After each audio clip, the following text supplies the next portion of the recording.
The stuck-up, snot-nosed, English giant, twerp, scumbag, fuck-faced, dickhead, asshole! Dirt-eating piece of slime, you scum-sucking pig, you son of a motherless goat! No business born insecure junkyard motherfucker! You are physically repulsive, intellectually retarded, vulgar, insensitive, selfish, stupid. You have no taste, a lousy sense of humor, and you smell. Você está escutando o Bate-Papo na Masmorra, podcast masmorracine.wordpress.com.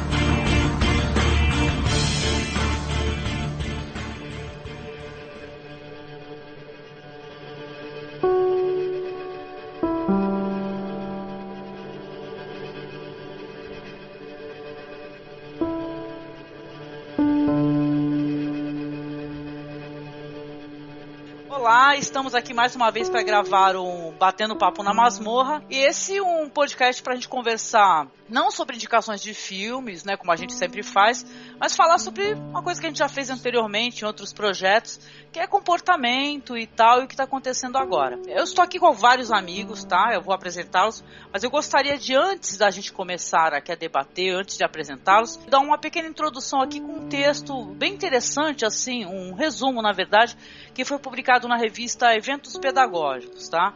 Texto de Maiara Rosane da Cruz Oliva, Almeri Carlos Bampi, José de Souza Neto. Esse texto diz o seguinte: esse trabalho traz como objetivo primordial apresentar o cinema como ferramenta nos processos educativos não formais. Partimos do pressuposto que o cinema pode propiciar formas críticas de reflexão a respeito de temáticas que o filme aborda, contribuindo muito para o desenvolver e aprimorar do senso crítico que o sujeito tem em si e do meio sociocultural, político e educacional em que está inserido. Considerando essas capacidades, entendemos como sendo pertinente a análise da influência das produções cinematográficas nos processos das mudanças sociais. Os estudos se embasam na educação segundo a visão de Paulo Freire, que identifica a educação como sendo parte de um contexto social, que não se restringe apenas ao espaço escolar. Apontamos também os autores Maria da Glória Gon, que apresenta a educação não formal como uma prática que educa para os direitos humanos,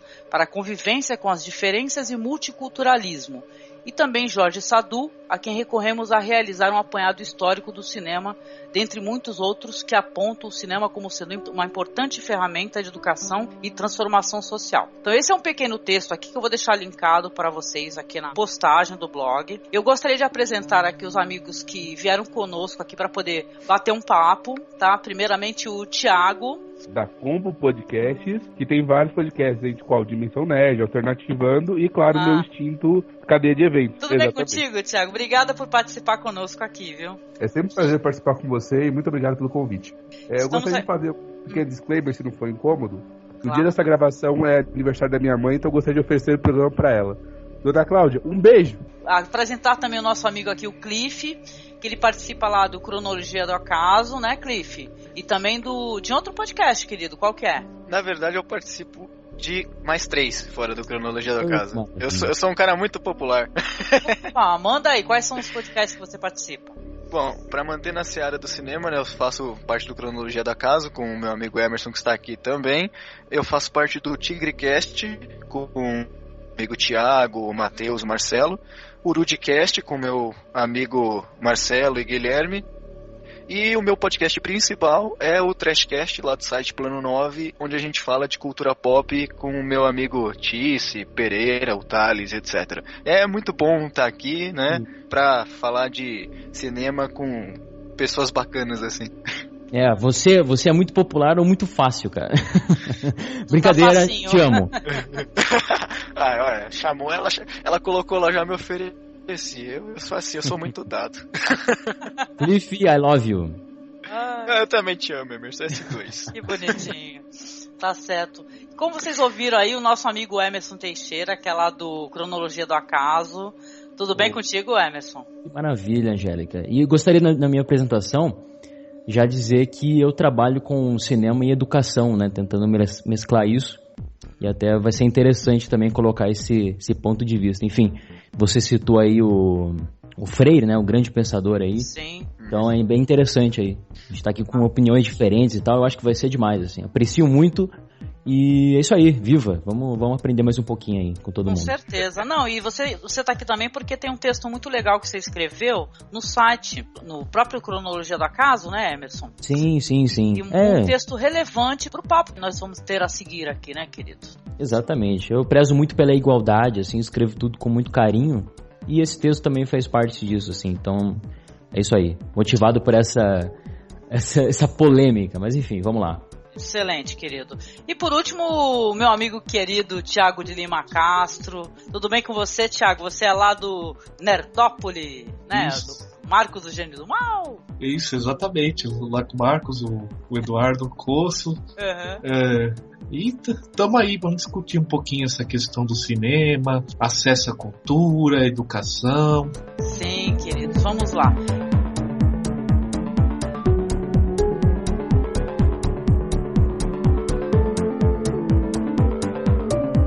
Então, dando aqui uma pequena introdução, né? Por que a gente resolveu gravar esse podcast, né? Porque o Jurandir Filho, que ele é do portal chamado Cinema com Rapadura, que tem um podcast também, o Rapadura Cast, ele fez um texto, assim, que é um texto um tanto quanto elitista, né? Onde ele fala do perigo que existe do cinema ser barato, né? Que isso pode trazer problemas de, sei lá, de ser assaltado dentro do cinema, que isso vai acabar com a... O texto não existe mais, mas eu tenho Foi deletado, sim. Da tela, eu tenho print screen da tela, e a ideia geral que ele conta é que ele foi num cinema que, por aquele dia especificamente, estava um custo muito barato, estava custando um valor muito mais em conta do que normalmente seria, e que o shopping que ele estava lotado.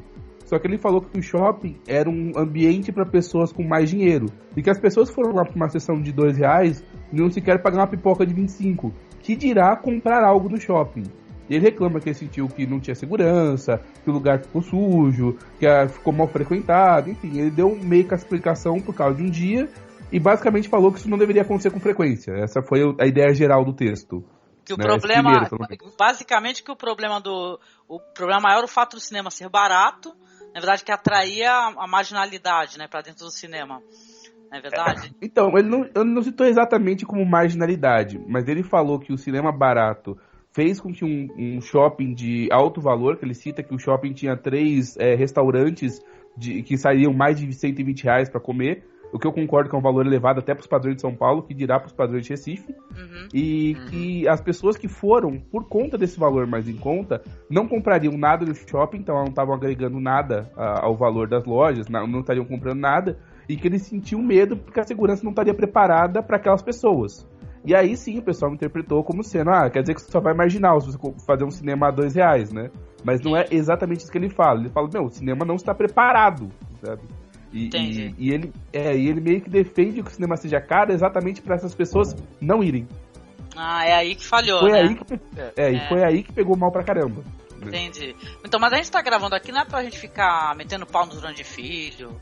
Não é nada até disso. Ele fez uma carta de resposta, sim, no qual entra um outro texto, no qual ele basicamente falou que ele não culpava as pessoas que iam ao cinema. Ele culpava os cinemas, porque por alguma questão... E a desigualdade social, dele, onde é que fica nessa questão? Então, porque por alguma questão na mente dele, ele falou que se o cinema custa R$30 para poder dar lucro pro gerente do cinema, se ele custasse, por exemplo, 15, né, ele citou lá R$1, mas digamos, custasse 15, mesmo que a sala lotasse, o gerente provavelmente não ia ter lucro e, portanto, ele iria cortar em coisas como segurança e limpeza. Ele simplesmente ia ter que cortar gastos para ficar mais barato. E aí o cinema é um lugar sujo e mal frequentado. Pessoalmente, eu acho que a gente se ater muito no texto a gente também, alimentar a própria ignorância do autor, né? Enfim, naquele momento específico, eu não sou um conhecedor, já digo logo, do trabalho, então não falo nem da pessoa nem do trabalho, mas o texto em si foi muito imaturo, né? Porque, não, ele falou que ele estava 2 anos com esse texto, mas ele resolveu publicar o texto. Que ele ficou 2 anos quase 10. Detalhe que ele é crítico de cinema há quase 10. Então, mas eu acho que até é legal isso aí, você ter falado, Thiago, essa questão ele é crítico de cinema, né? Porque assim, eu acho que há uma separação, e enfim, não sei se vocês vão concordar comigo, entre o cinema produto e o cinema arte. Isso eu deixo bem específico lá no meu texto, né? Sim. E, enfim, isso é claro. Nós que falamos sobre cinema alternativo, ou nós que somos cinéfilos, curtimos uma coisa diferente, a gente sabe que há uma carência muito grande nos grandes portais de cinema. Presta atenção mesmo, não ao produto cinema, não essa coisa da massa. Enfim, eles criam essa coisa pensando no consumismo. E claramente o texto é falando sobre cinema do consumista, aquele que não vai só assistir o filme, mas vai comprar pipoca, vai comprar o brinde. É errado isso? Não é errado. Mas ele também cita, e aí acho que é até interessante a gente entrar nessa questão, a segurança, né? Então, se a gente voltar um pouquinho àqueles cinemas de bairro, aquela coisa gostosa, aquele clima bom, realmente, hoje em dia nós temos essa diferença muito grande. Nenhum lugar mais é seguro, entendeu? Inclusive o cinema. E nós temos também essa percepção de que o cinema é mais uma loja do shopping, né? É um ponto de encontro dos jovens, enfim. Eu acho que há uma banalização do próprio cinema. Só que, por grandes portais, como é o caso aqui do que nós estamos citando, grandes portais, em vez de tentar melhorar, tentar resgatar essa ideia do cinema-arte, não. Eles precisam falar desse cinema produto e querem, ao mesmo tempo, alguma mudança, alguma mudança até de postura, entendeu? Esse ponto que eu coloco, eu acho totalmente errado e precipitado até, entendeu? Como que você vai exigir algo de alguém, sendo que você está fazendo dentro da sua profissão a mesma coisa que aquela pessoa, entendeu? Então, assim, essa coisa da segurança, o que vocês têm a dizer sobre isso, assim? É uma pergunta minha até, que é claro que é minha, mas enfim, é uma curiosidade muito grande que eu tenho, assim. A questão segurança no cinema, especificamente. Exatamente, assim. Olha, eu não sei como é que foi a experiência de vocês com o cinema. Eu nunca tive problema nenhum no cinema. Absolutamente. Eu não sei se na região que ele mora, talvez aconteça assalto dentro do cinema. Muito pelo contrário. Todas as experiências que eu tive no cinema, é claro, né? Tirando o problema com o espectador médio, que ele não respeita, né? O fato de você estar assistindo uma sessão de cinema, zero. A questão, pra mim, que eu me atentei nesse texto, tudo bem, cada um tem a sua perspectiva e pode inclusive relatar essa perspectiva. O que eu me atentei é o fato de você querer elitizar, querendo ou não, você dificultar uma experiência cinematográfica, que ela é uma maneira inclusive de você educar o ser humano, entendeu? Você ter acesso ao cinema, você ter acesso à cultura. Isso aí não... Olha, vocês sabem que tem um projeto de lei que o Radar está querendo implementar em São Paulo, né? Que é trazer o cinema para a periferia, né? Inclusive. Sim. Isso aí está sendo muito comentado hoje em dia. Muito bom. E é excelente isso daí. O Emerson, inclusive, no teu texto, você falou disso, que você conseguiu levar a experiência do cinema, inclusive para criança carente que nunca na vida teve acesso a uma sala de cinema, não é verdade? Não, exatamente. Enfim, eu trabalho num programa que me dá essa possibilidade de criar, né? Então, não só o cinema, como a própria fotografia, né? Enfim, tem essa relação óbvia, né? Entre cinema e fotografia. Mas, enfim, eu tive a oportunidade, e isso eu compartilho com vocês até, porque, enfim, é uma coisa muito emocionante pra mim mesmo, assim, muito pessoal, de poder levar crianças que nunca tinham entrado na sala de cinema, não sabiam direito o que é, entendeu? Então a gente teve na verdade eu tive, né? Mas, enfim, com o apoio de toda a escola, enfim, essa possibilidade de passar para eles o que era o cinema e depois ter, né, de fato, a oportunidade de levá-los, né? Então eu, né, como sou muito emotivo, assim, eu tive que ficar realmente muito, enfim, uma postura assim muito madura diante ao fato de que eu estava diante aquela magia que eu senti na primeira vez que eu entrei no cinema e ter que estar ali apoiando, ter que dar, né, enfim. Você estava ajudando a propiciar isso também, né? Exatamente. E o quanto é que é importante isso, né? E tem outras histórias, assim, eu acho que essa é a real importância do cinema, sabe? É você dar oportunidade a todos, sem excluir, sabe, uma parte da sociedade, entendeu? E isso que é muito prejudicado isso até, né? Se a gente entrar e viajar nisso aí, o próprio download também, sabe? Então tem muita gente que fala e tal, mas, enfim, é a propagação de cultura, sabe? E que bom que as pessoas estejam procurando cultura, né? Então, assim, as leis, né? Elas são direcionadas, e aí eu sou muito ignorante nessa parte, mas enfim, é o que eu sinto. São muito direcionadas para essa coisa do, enfim, da privação, né? Não, só fazer um comentário. É interessante, sem entrar na questão do mérito do texto, assim, quando a gente acompanha alguns fatos recentes da história, hoje o cinema realmente ele é uma parte do shopping center, né? Não tem mais aquele cinema que é só de cinema, rua, né? Uhum. Eu, pelo menos, sinto falta disso, daquele cinema você ir... você ir, tipo, no cinema, né? Tipo, seu evento, né? Toda aquela experiência, não, tipo, eu vou no cinema. Não porque você se arruma pra ir nem nada, só pra aquela, putz, eu vou no cinema, você não vê mais nada em volta, né? É uma imersão diferente do shopping, né? Que você acaba vendo uma série de outras coisas e tem que se focar. Não, é o cinema, vou esquecer vou esquecer esse monte de luz, de coisas.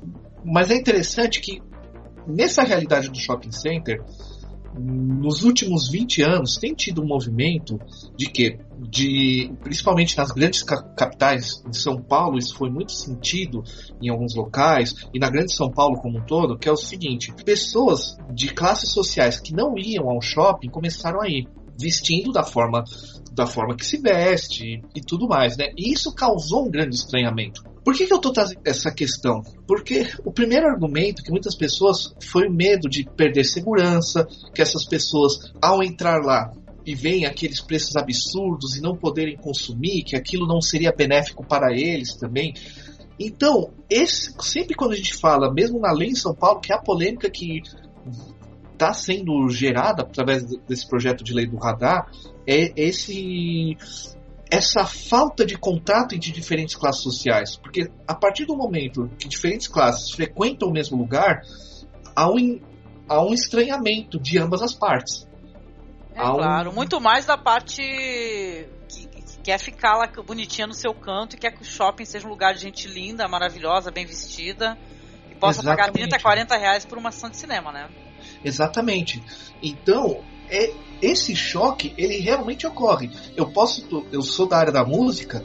Quando as pessoas, até uma certa época, como que as pessoas iam nas salas de concerto, assistir ópera, concertos e tal, né? As pessoas iam, mulheres altamente maquiadas. Tem lugares do mundo, parece que no Brasil teve uma época que isso acontecia também, que desculpem os termos que eu vou usar, né? As peruas ficavam no lugar de batendo palma, mexendo, balançando joias, sabe? Quando... isso é história real. Na Inglaterra foi assim, nos Estados Unidos é assim. Tipo assim, em vez de bater palma, ficava batendo joia. Que porra é essa? Exato. Bom, eu vou me ater um pouco ao que a Angélica perguntou. Não, só terminar esse raciocínio, né? E o que aconteceu? Quando as pessoas começaram a ir, como acontece hoje, muita gente que vai assistir uma ópera, vai, sei lá, da calça jeans que usa nos... Cara, eu nunca fui à ópera. Olha essa coisa pobretona, nem sei como é que é. Só fui a orquestra sinfônica, gente, e era de graça, meu Deus do céu. Não, tem uns eventos com ópera gratuita e tal, né? É que em São Paulo acontece muito essas coisas, né? As pessoas começaram a ir com roupas normais. O que houve num primeiro momento? Houve esse estranhamento. Houve esse embate, houve discussão. Em certos países, isso gerou até uns problemas. Nunca mais entro nesse local e tal, né? Né? Essas frescuradas assim. Então, houve esse embate. Posteriormente, isso se normalizou. Virou uma coisa normal. Hoje, sem São Paulo, virou até a pessoa que vai... Virou até um negócio estranho. Pô, vou ouvir música, não vou... Né? Então, esse estranhamento em relação ao cinema também vai ocorrer entre diferentes classes sociais. Mas é um processo natural. Para você divulgar a cultura, é assim mesmo. Você vai ter esse estranhamento inicial, depois de um tempo todo mundo se acostuma e segue a vida feliz e contente, né? Pois é. Acho interessante isso aí. E eu acho até legal esses pontos de vista, enfim, né? Porque eu sou de uma cidade do interior de São Paulo. Então aqui a gente já tem uma dificuldade ao acesso à cultura em si, né? Então você falou aí de orquestra, por exemplo, aqui não tem muito isso assim. Raramente a gente tem algum evento, alguma coisa, mas ainda assim as pessoas não dão o valor que merecia, né? Então, no próprio cinema, isso já dizendo aqui, nós temos algumas salas de cinema, não na minha cidade, mas na cidade do lado, e por a realidade ser totalmente diferente, cara, então assim, eu vejo muito mais simplicidade mesmo, sabe?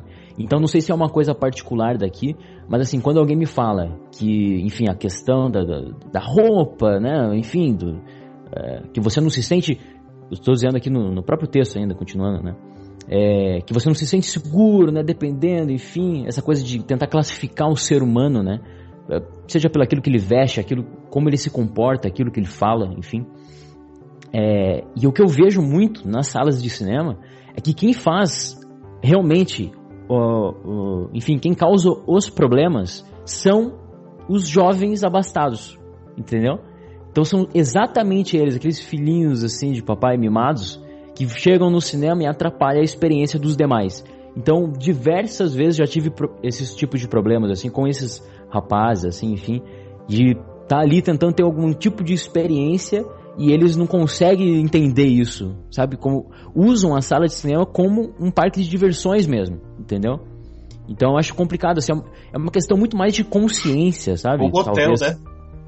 Exatamente, motel. Quantas vezes eu já vi cara batendo punheta no cinema, entendeu, cara? Então é meio complicado, assim, né? Acho que a gente tem a gente trata o cinema de uma forma completamente errada, sabe? E a gente aqui, como amantes do cinema, enfim, a gente tem que tentar fazer alguma coisa, sabe? Tentando se expressar em prol a isso, em prol essa tentar, enfim, ter essa exaltação do que realmente o cinema significa, sabe? Aquele espaço ali. Independente seja dentro do shopping, independente se esse shopping seja grande ou não, seja numa cidade, enfim, que não tenha nenhum habitante, ou aquele que tenha muitos, seja São Paulo, Rio de Janeiro, enfim, não importa. O que importa é que o cinema, sim, ele está dentro do shopping, e o cinema é ainda aquele espaço que nós, cinéfilos, ou enfim, alguma pessoa que queira ter essa experiência, vai entrar lá e quer ter, já que paga tão caro, né? Então é o mínimo. E as próprias pessoas mesmo tiram essa possibilidade da gente, entendeu? Então eu acredito muito nisso, assim. Então, voltando um pouco, que a gente talvez tenha se desviado um pouco do que a Angélica perguntou, eu moro em São Paulo, então aqui tem uma vantagem, a gente tem literalmente todo e qualquer tipo de cinema possível que já foi inventado na história.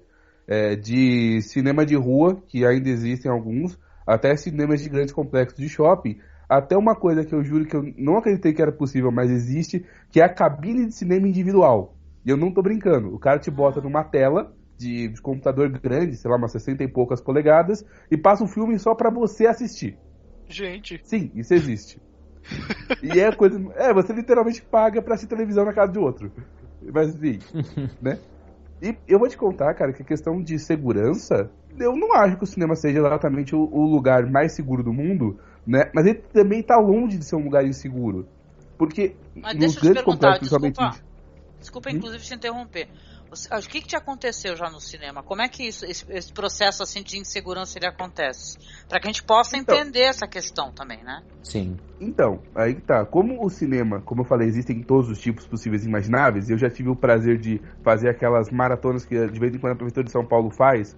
Eles chamam de virada nerd, negócio assim e tal. Que os caras vão e fazem uma virada cultural com diversos cinemas, inclusive cinemas de rua muito baratos, e numa hora muito distante da noite, sei lá, 10h30, 11 horas da noite, às vezes mais de meia-noite. De fato, os cinemas mais populares viram dormitório de mendigo, tá? Nunca me aconteceu nada, mas é uma coisa tremendamente incômoda. Principalmente considerando que era um festival da prefeitura. Certo? Entendi. Mas assim, nunca me aconteceu nada, nunca fui assaltado, na verdade nunca tive nem briga no cinema que eu presenciei. Mas até onde eu sei, um cinema normal com 2 lanterninhas consegue se virar muito bem contra qualquer pessoa, sabe? Até porque é um lugar onde tem pouquíssimas saídas. As saídas de emergência na maioria dos cinemas são em 2 ou 4 só, né? Não é exatamente difícil de vigiar um lugar desses. E sempre tem um funcionário também, né? Exato, então assim, ele não é o lugar mais inseguro do mundo, com certeza, mas também não é, sei lá, o cara bota um segurança pra cada pessoa, né? Ele também seria desnecessário. Então essa questão de segurança você entende como a questão de ter uma pessoa, um mendigo e tal, do que um assaltante em si. Eu acho que é mais fácil ser assaltado na rua, que vá pro cinema, na frente do shopping, do que dentro do cinema, dentro da sala, que a pessoa também não pode sair. Sim. Né? Até porque, como eu falei, os cinemas de complexo que ficam em shopping, você tem o segurança do shopping, sabe?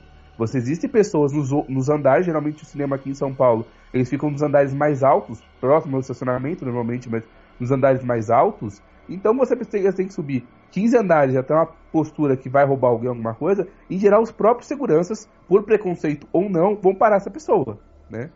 O pessoal fala que no estacionamento é mais fora da sala, né?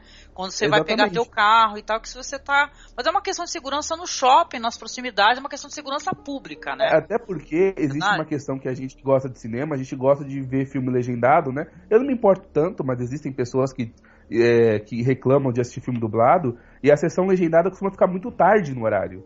Eu já peguei sessão que começava às 10h30. Nossa, aí, velho, 1h30 da manhã, você tá fudido, não interessa quem você seja. Você tá lascado. Sabe? Até transporte, né? Tudo é mais complicado quando é muito tarde a sessão. Quando eu fui assistir Jurassic Park, eu e meu amigo, a gente assistiu uma sessão 2D e legendado. A gente saiu do cinema tão tarde, na Paulista, que o metrô Paulista estava fechado. Nossa.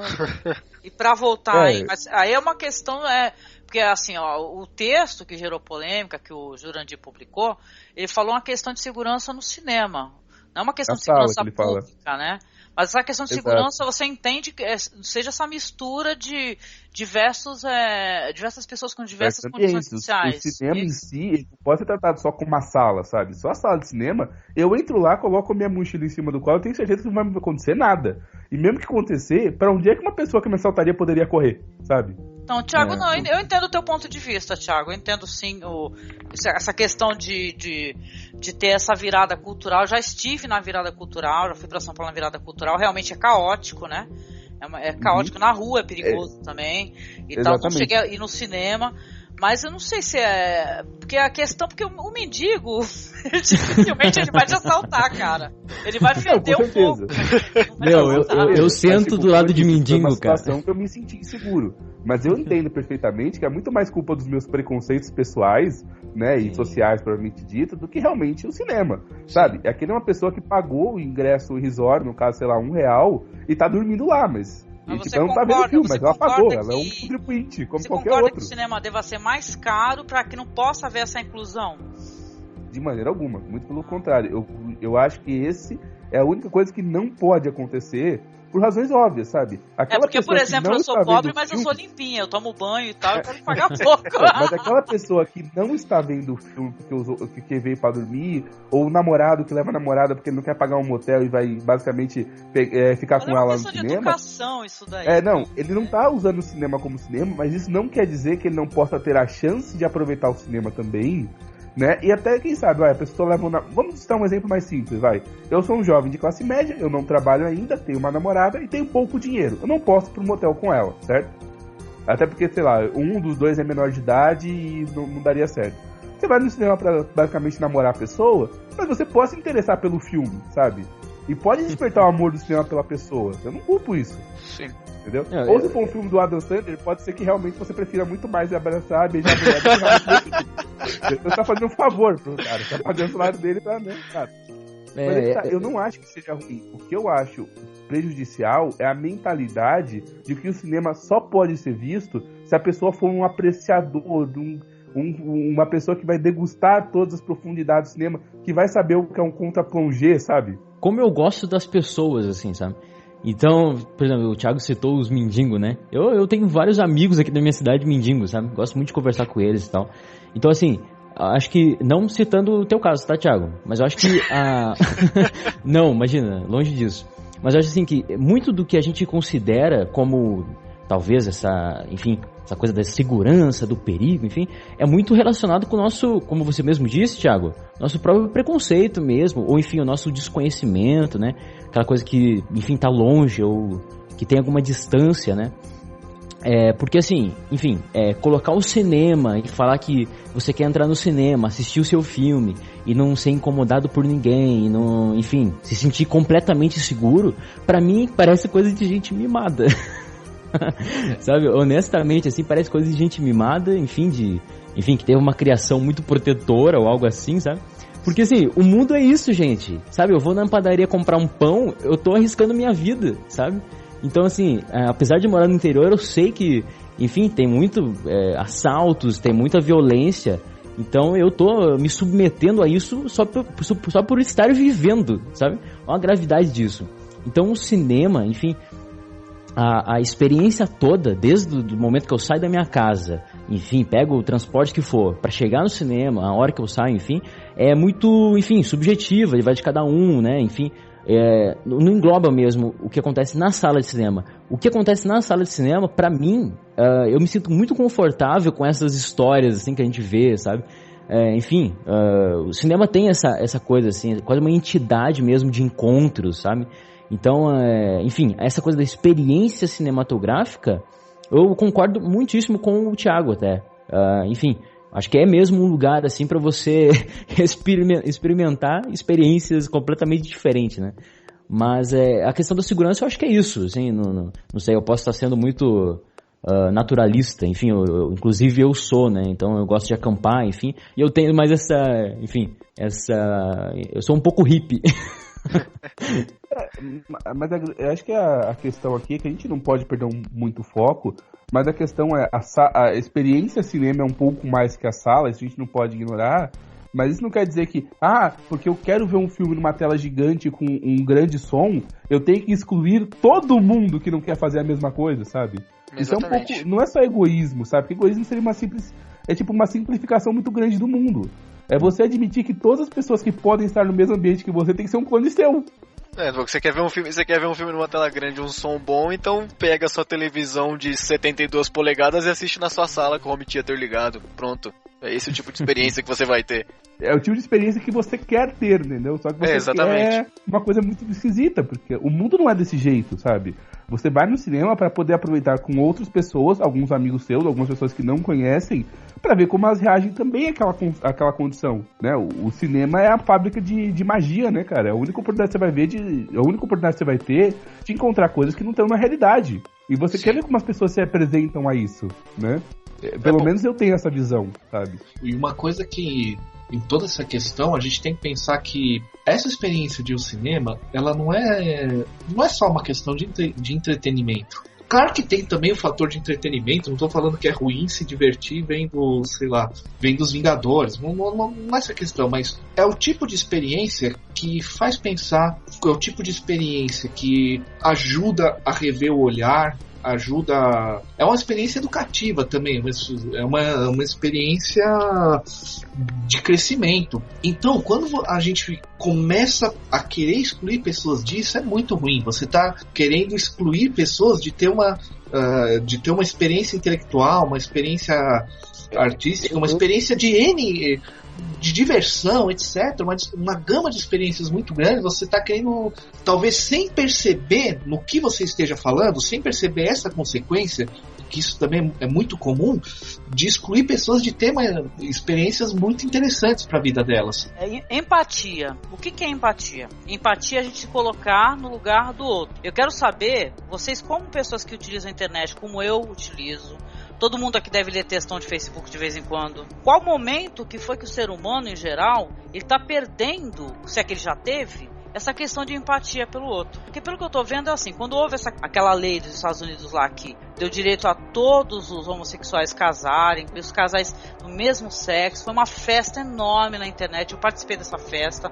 Aí a gente, é claro, vê coisas horrorosas. Então o ser humano ele tá perdendo essa capacidade de se colocar no lugar do outro. O momento que a gente para de entender que a cultura, entendeu? Ela tem que ser acessível a todos. Então, tanto como outras expressões da cultura, não só cinema, livro, música e tal. A gente não consegue compreender isso, a gente tá falhando. Sim. Não é verdade? Como é que tá sendo essa questão aí de... Você vê que o ser humano não tem mais empatia. Querendo ou não, a gente não recriminando e falando, apontando... O texto que o Jurandir fez é uma questão simples, básica de não ter empatia pelo outro. É basicamente isso. Mas você já respondeu essa pergunta quando falou, o povo que usa a internet. A internet não é um lugar empático. Pra quem conhece as pessoas ao vivo, sabe que a gente se comporta do jeito da internet que não corresponde à realidade, né? Eu acho que as pessoas... Não necessariamente. Eu falo que eu sou pobre na internet também. Eu também. Agora eu quero ouvir. Eu me comporto basicamente do mesmo jeito, dentro e fora da internet, né? Mas, enfim. Sim, há exceções, né? Às vezes a internet dá esse poder mesmo, dá essa voz, né? Enfim, ela cria esses formadores de opiniões, né? E com isso, com grandes poderes, né? Vem também essa falta de empatia, como bem a Angélica falou, né? Eu sinceramente, Angélica, respondendo, eu acho que assim, a bondade e o respeito são coisas que a gente, até como educador, ensina muito, né? Sim. E são dois elementos que estão muito em falta no mundo hoje em dia. Até porque, enfim, as pessoas que deveriam espalhar, né, essa mensagem com carinho, enfim, se ausentam dessa responsabilidade, né? Então, enfim, eu acho que o homem, ele cada vez mais ele cria um muro mesmo em volta de si mesmo, né? Ele fica esse isolamento, essa distância com o outro. Enfim, ele não está ali vivenciando, sabe? Ele também não quer vivenciar. Então, assim, eu acho muito interessante essas experiências, sabe? De, enfim, tentar realmente andar pela rua, olhar para os lados, sabe? Eu acredito muito, já falei isso diversas vezes, que nós não estamos mais olhando para o lado. O quanto que é importante olhar para o lado, sabe? O quanto que é importante conversar com o outro e falar assim, o que você está achando, cara? Independente do nível intelectual, independente enfim, das possibilidades financeiras. Eu não sou um cara rico, longe disso. Eu já passei por muitas dificuldades financeiras. Inclusive eu citei isso até inclusive recentemente no episódio. Eu morei em um cômodo com o banheiro fora, assim, num momento muito, enfim, infeliz da minha vida. E eu sempre digo isso abertamente para quem quiser ouvir, que foram momentos muito importantes para minha vida, que me fizeram enxergar o mundo de uma maneira completamente diferente. Eu não sou o cara mais bondoso do mundo, tô longe de ser. Mas, enfim, você tem que exercitar isso, sabe, dentro do seu coração. A mudança da perspectiva, né? Teve um colega meu mesmo aqui de Santos, né? Que ele falava pra mim, a gente falava dos problemas, né? Ai, nossa, problema assim, assado, cozido. Quem não tem problema, né? Ele é espírita, né? Eu não professo nenhuma religião, mas ele falava uma coisa pra mim muito interessante. Ele falava, a gente tem que mudar a perspectiva. Você tá precisando mudar a tua perspectiva. Porque até pra quem tem problema, a vida tá difícil, fala assim, olha, você tem que viver como é que são outras experiências. Então eu acho que às vezes as pessoas expressarem essa espécie de coisa é uma falta também de ter outras experiências, cara. Entendeu? A gente tem responsabilidade sim com o que a gente fala, com o que a gente escreve pro blog. Eu tô blogando há 6 anos, já fez 6 anos agora. Eu tenho podcast há 6 anos também. Olha, não teve um momento que a gente chegou e não falou assim pro cara assim, ó, te vira pra assistir. A gente falou, ó, eu te arrumo o link pra download. Não pode fazer isso? Não pode fazer, é ilegal. Mas você assiste o filme e deleta. Você não faz comercialização com o filme. Eu sempre preferi pensar a princípio que a pessoa vai tentar baixar e assistir do que, se ela quiser o cinema, excelente, melhor experiência vai ser completamente diferente, né? Vamos concordar. Mas eu nunca vou partir do princípio que todo mundo tem a mesma situação que eu. Tem gente que tem a situação muito pior do que a minha. Ainda então, sei lá, gente, é complicado a gente julgar sem conhecer as pessoas. Eu também não estou julgando, mas eu acho que o ser humano está carecendo de tentar se colocar no lugar do outro. Porque as coisas que eu vejo é terrível. A gente tem tido um movimento que é muito complicado. Há quem esteja propondo, inclusive, a gente não tem nenhuma, digamos assim, a gente não tem nenhuma doutrina nitidamente ou claramente fascista circulando hoje. Mas nós vemos atitudes fascistas. O que é uma atitude fascista? Eu não consigo ver o outro. Eu tomo a minha realidade como a única possível e todas as outras estão erradas.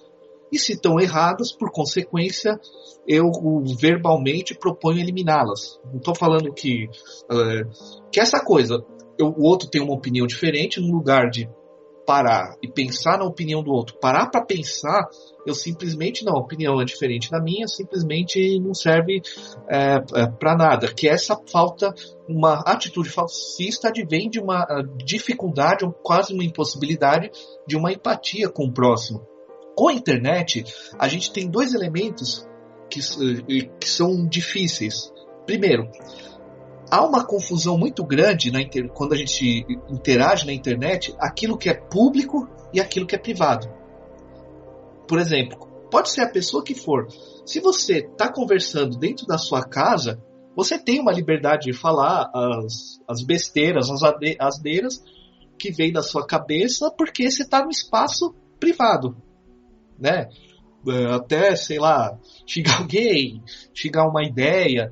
Mas quando você sai de casa, sai do seu espaço privado e vai para o espaço público, você é mais cuidadoso, e nesse ato de ser mais cuidadoso, você se depara com opiniões diversas, e que esse processo vai gerando oportunidades de criação de empatia e de... É um treino de empatia, digamos assim. Você sabe que certas coisas você só fala no privado, quando você está lá fora, você acaba ouvindo e isso vai te pressionando de uma certa maneira, que você vai gerando empatias. A internet, a gente não é tão claro para a maioria das pessoas, o que é muito mais perigoso para a geração, para a molecada que tem menos de 18 anos, porque ela já está se formando a sua personalidade, a sua identidade já com a internet. Para nós, a internet, o Facebook, é uma coisa que você cria para ter mais contato, certo? Para um adolescente, aquilo é parte da identidade dele, aquilo é muito mais intenso e muito mais... a responsabilidade de quem divulga informações na internet é muito maior. Então, a gente vai blogar, você está na sua casa, vai lá e digita. Então a sensação de que você está falando no privado, mas você está falando na verdade para o público, essa confusão entre o que é público e privado é muito grande. É o primeiro problema. Segundo, a falta de rosto. Qual que é a questão da falta de rosto? Você publicou um texto no jornal, tá lá o seu nome bonitinho, alguém vai te questionar, digamos assim, né? O cara publica o texto da Folha de São Paulo, um jornal, mesmo que seja o jornal da sua cidade, as pessoas sabem quem você é. Você sabe que o seu rosto está no seu texto. A internet, nós temos uma percepção que muitas vezes que a gente não tem rosto. Eu estou falando em sentido metafórico, quer dizer, sim. A gente não começa a perder essa noção do que é um outro que escreveu, que é um outro que vai ler. Então a gente confunde o espaço público e privado. Eu não tenho aquela percepção do rosto, então eu posso... É o caso dos haters, né? De internet, quer dizer, eu posso ser um cara medroso lá fora, mas na internet eu posso xingar todo mundo, posso ser machista, posso ser nazista, posso ser o que quiser. Então, essas duas percepções de que a internet não te dá rosto, então você pode ser qualquer coisa que você queira ser. E essa ideia de que a internet, a gente mistura o público e o privado, vai diminuindo a capacidade de empatia. E para quem lida diretamente com a internet, é algo muito complicado. A gente só ter esse contato com o mundo através das máquinas, que, por exemplo, para a criançada, para a molecada e para as pessoas que de uma certa forma são formadores de opinião na internet, a internet ali é parte da vida, né? Porque a pessoa meio que vive disso, digamos assim. Então vai gerando esses esquecimentos, mas a gente está num momento muito complicado de falta de empatia, como a Angélica falou, sim, dentro da internet. A internet propicia isso, mas no mundo em geral tem havido isso. O fato das pessoas estarem cada vez mais querendo se isolar nas suas classes, não estou falando nas suas classes sociais, nos seus grupos de opiniões, é algo muito sério, extremamente perigoso. Sim. Porque a gente só repensa uma opinião nossa quando a gente entra em atrito com o outro. Quando eu falo atrito, é aquela coisa, você tá com um amigo dando uma volta por aí. Ah, vamos comer alguma coisa, nós dois estamos sem grana. Eu vou comprar uns pães, vou comprar um salgadinho, vou comprar um picolé, sei lá, sabe? Aí você tem atrito. Não, pô, eu vou comprar. Um quer comprar pão, o outro quer comprar um salgadinho, você só tem R$2 e é nessa troca, dando um exemplo mais simples, mas é nessa troca que a gente gera empatia, que nós aprendemos a ouvir o outro. Agora, a internet dá uma sensação de segurança de que você é inatingível e que não há efetivamente nenhuma outra pessoa que vai se ofender, que vai sensibilizar com aquilo que você lê, que é muito complicado. Sim. Por isso que essas atitudes fascistas hoje são tão perigosas. Sim, com certeza. Eu gostaria de resumir tudo que você falou numa única frase. O problema é que a internet não pode te dar um soco na cara. Seus amigos podem, a internet não. Mas a internet, você tá passível a ser, inclusive, processado, né? Dependendo do que você publica e tal. Só pra entender a responsabilidade, né? Do que é a gente falar certas coisas, né? Mas aí você cai num caso um pouco complicado, que é que hoje os menores de idade são maioria na internet por uma questão prática de que eles nasceram no mundo do computador. Eles não sabem ver de outro jeito. Então essas pessoas, mesmo processadas, não estão preocupadas. Elas não são legalmente responsáveis por nada do que elas falam. Pois é. E elas nem têm noção que podem ser processadas. Então quando ela chega na fase adulta, anos depois, a personalidade dela já foi meio que moldada desse jeito. Ela tá com um problema na forma como foi ensinada. E pra isso culpo. Tem pai e tem mãe, né? Pra chegar e conversar e explicar. Casos que eu não culpo o pai e a mãe, porque muito pai e mãe, que até pessoas de origem mais humilde e tal, não tiveram acesso à internet e não sabem como esse mundo se comporta. Não, eu digo assim, pra isso existe pai e mãe pra conversar sobre esses valores, né? Eu sei que isso é difícil, isso é complicado, né? Mas isso é importante, porque eu mesmo, a minha filha, ela já cresceu nessa questão de inclusão, né? Ela sempre teve acesso ao computador, né? E também agora, mais velha, tem acesso ao Facebook também, né? Inclusive nem utiliza, né? Nem acha relevante. Engraçado que o Facebook para pessoas jovens não é nem o que tá bombando, viu? Saibam vocês, viu? São os pais, as mães e pessoas até um pouco mais velhas, se vocês parem para pensar.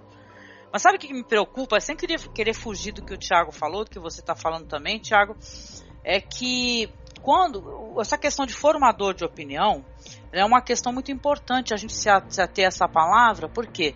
Porque quando houve esse texto aí, que ele foi criticado, muito criticado, foi reproduzido em outros portais, as respostas, os prints do Facebook, teve muita gente que foi lá e foi defender essa ideia. Então a pessoa não... Porque assim, a questão do podcast, a gente já conversou sobre isso em outras ocasiões, mas você tem uma certa proximidade muito grande de quem é teu podcaster favorito. Você se sente amigo dele, você se sente próximo dele. Ele está falando no teu ouvido, não é verdade? Ele está conversando contigo, você está escutando a conversa dele, mesmo em silêncio, ele sem poder contribuir para essa conversa. Então muita gente se sentindo, é claro, ofendida pelo que aconteceu, foi lá e piorou a situação. Se eu sou uma pessoa que bem ou mal a gente, numa escala muito menor, a gente também forma opinião, porque a gente divulga cinema e forma opinião, eu ia me preocupar muito se eu falasse alguma coisa assim, que tá visivelmente errado, que eu já caí dentro de mim, já vi que tá errado, e alguém foi lá me, reafirmar o meu erro. Eu ia ficar triste com isso, muito triste, entendeu? Então essa questão de formador de opinião, ela é muito importante para quem utiliza, grava podcast, escreve textos na internet. Tudo bem, você não quer ter essa responsabilidade toda, não quer ser o chato do Facebook, né? O chato do textão, não é verdade? Não tem gente que fica o tempo todo assim, lá vem textão, né? E tal. Você escreve tipo assim, parece que o pessoal quer o Twitter de volta, deve ser, né? Que é 140 caracteres no Facebook e um GIF. Deve ser, né? Porque hoje em dia só tá assim, né? É isso que satisfaz as pessoas. Se você escrever um pouquinho mais, você já tá de textão no Facebook. Então as pessoas não gostam dessa profundidade. E é claro que isso daí também é péssimo, porque as pessoas só gostam de ler só as primeiras linhas, elas não gostam de ler mais. Então é muito difícil quando você forma um público, você tem que entender a responsabilidade que você tem com o teu público, sim. De você passar ideias legais, valores de tolerância, de igualdade. Isso é muito importante, gente. A gente tá fugindo desse assunto, mas isso é muito importante. Tu já se sentiu assim, Thiago, dessa maneira, gravando o podcast? Tem 2 Thiagos aqui, né? O Thiago que é lá da Combo. Tu já se sentiu dessa maneira? Já teve essa repercussão? Então, na verdade, eu pessoalmente não senti isso, até porque no meu podcast era um podcast de notícia, então raramente a gente tinha oportunidade de falar sobre algo mais relevante do que alguns poucos meses, sabe? Uma notícia no Brasil para um povo de memória curta raramente dura mais que um mês, né? Mas quando eu participo de outros programas, como por exemplo o programa de seriado, que é um programa até tecnicamente mais fútil, né? Alguma coisa mais fugaz, aí eu já senti algum peso naquele, eu não sei se alguém sabe, mas eu pessoalmente não gosto da série Game of Thrones.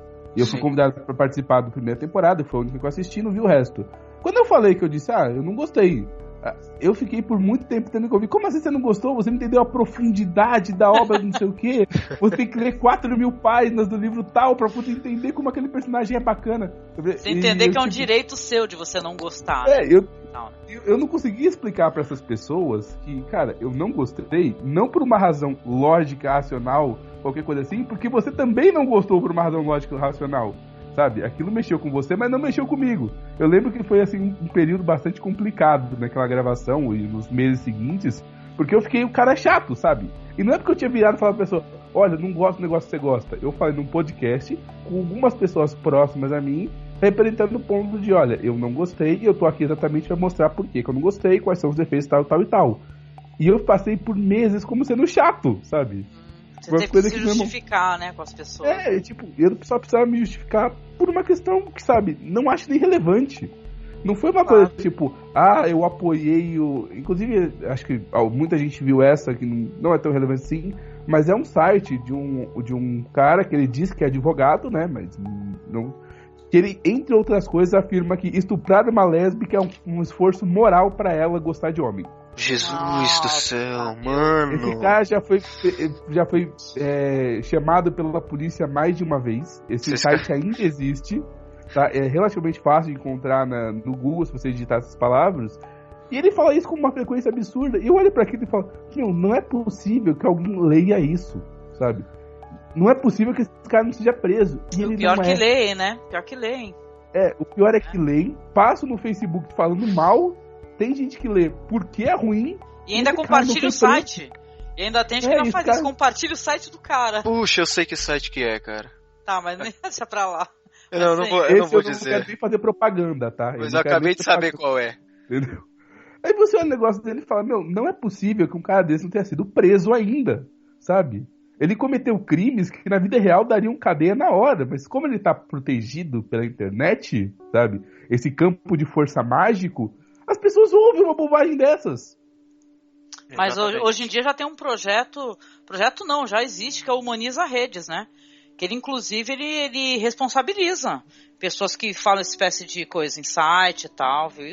Isso daí não é tão fácil de ficar impune, né? Não sei como é que ele tá conseguindo. Aparentemente, pelo que eu me recordo, a questão é que ele não faz nada. Ele só diz que as pessoas deveriam fazer. É tipo, eu vinculo minha opinião machista. É simplesmente uma questão de semântica, é isso? É. Que ridículo. É isso. Eu vou deixar aqui na postagem também o link aí do Humaniza Redes, tá?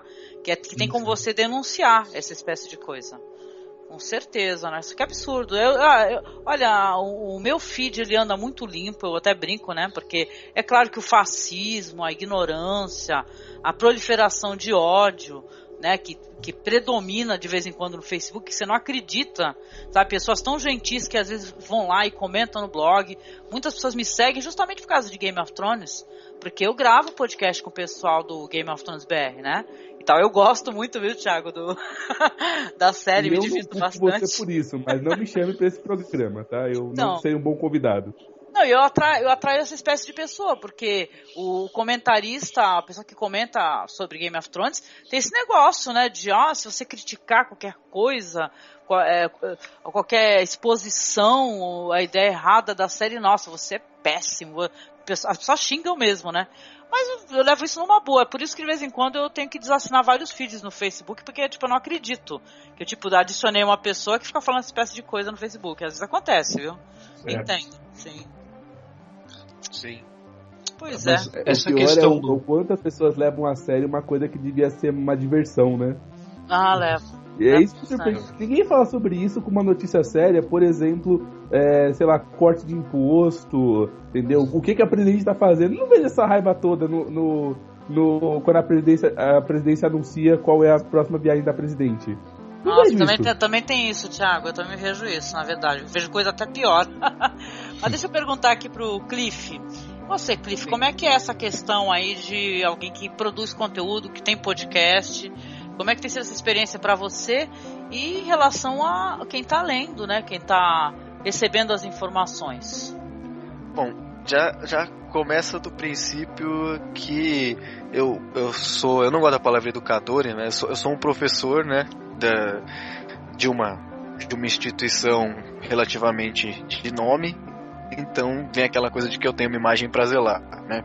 E aí, ocasionalmente, eu tenho um podcast, como eu já falei, e eu não sou tão educado assim quando eu tô lá, porque, né, tipo, o nosso público é diferente, a gente fala de assunto diferente, então, tipo, eu sou bem chulo, tal, de vez em quando. Até agora, a gente não teve nenhum tipo de recepção negativa quanto a alguma coisa que a gente falou, até porque, por sorte, a gente tem dentro da nossa equipe pessoas que têm mais ou menos o mesmo viés, então a gente não falar esse tipo de besteira. A gente fala besteira do tipo fazer uma piada idiota aqui, uma coisa lá, mas, por exemplo, esse tipo de discurso que o Thiago estava apontando de mais fascista, etc. Por sorte a gente não tem ninguém. Até porque quando a gente tem também quando alguém começa a falar alguma coisa assim, a gente já dá um corte, né? Mas eu tenho percebido, principalmente por influência do Tice, que é o host do programa e o dono do site, enfim, que, assim, a dimensão do que a gente fala, o quanto que consegue atingir as pessoas. Das pessoas que eu conheço, não tem tanta gente assim que escuta. E o pessoal que escuta é mais esse pessoal da zoeira, assim, então, tipo, eles não ligam, tá, de uma opinião errada ou outra, eles percebem quando a gente tá brincando. Mas o Tício, meu amigo, ele tem várias outras pessoas que escutam, tal, comentam com ele, então a gente pegou de uns tempos pra cá consciência de que, olha, o que a gente tá falando aqui, pessoas, tipo, vão escutar e elas podem, tipo, ser guiadas pela gente e tal, até porque a gente tem um diferencial lá. É um site de cultura nerd, tá, etc. Então a gente fala de quadrinhos, a gente fala de Super-Homem, Batman e tal, mas a gente tem um programa que é mensal, que chama o Reciclável, e a gente fala justamente desse tipo de assunto. A gente falou de maioridade penal, falou de impeachment, falou de eleições, tal, de educação. Então a gente tenta levar, digamos, uma formação de qualidade, uma informação de qualidade para as pessoas com visões, tipo, digamos, progressistas. A gente até fica chateado, porque de vez em quando a gente quer encontrar alguém que pense diferente da gente pra poder ter debate, não encontra. Tipo, sempre fica todo mundo falando a mesma coisa. Mas a gente toma muito cuidado, realmente. Eu tô até me policiando também pra algumas coisas que às vezes, porventura, eu possa falar, porque quem me conhece, tipo, sabe que de vez em quando eu vou fazer uma piada que pode ser vista como machista, ou homofóbica, ou racista, ou coisa do tipo, mas quem me conhece sabe que eu faço isso por um propósito, que é a desconstrução do próprio discurso. Inclusive eu faço isso quando eu dou aula em cursinho e tal. Mas quem não me conhece, tu faz sempre vai pensar em falar. Tu faz piada machista pra dar exemplo em sala de aula, é isso? Assim, quando eu tô num cursinho, é que eu dou aula num cursinho voluntário pra pré-vestibular. E aí, às vezes, para reforçar um estereótipo negativo, eu faço comentários dessa maneira, pra, tipo, chamar atenção, tipo, o pessoal vai falar e vai ficar meio chocado assim. E eu falei, beleza, vocês estão chocados com o que eu falei? Vamos ver por quê. E aí eu uso o que eu falei para desconstruir. Entendi, né? Eu pensei que tu era aquele professor de cursinho e ficar fazendo piada machista e achar ruim. Depois que não reclamam.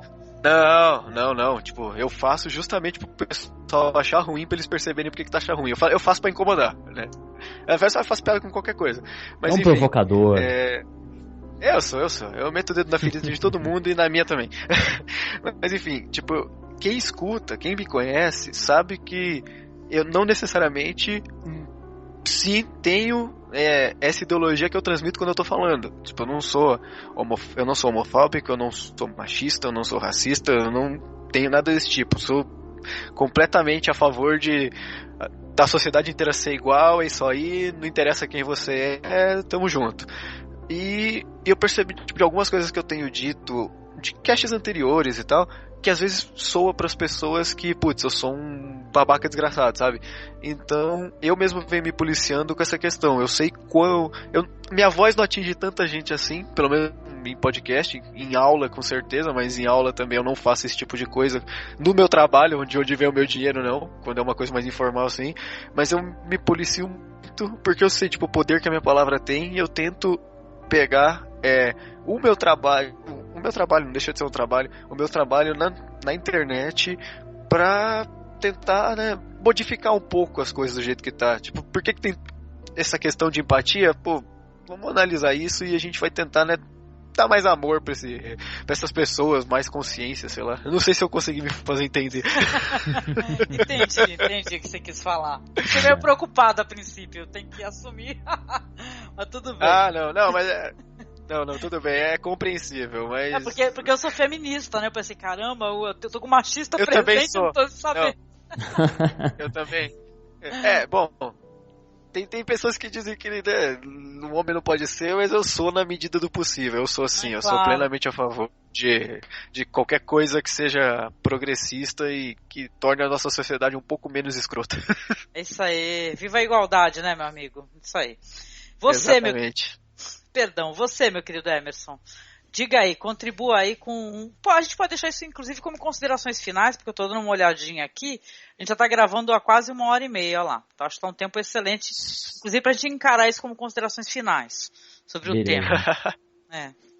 Então, antes de mais nada, eu tenho 20 anos. Então, eu sou um verdadeiro exemplo de pessoa que foi criada com a internet, apesar de, enfim, ter contato mesmo com ela há pouco tempo, né?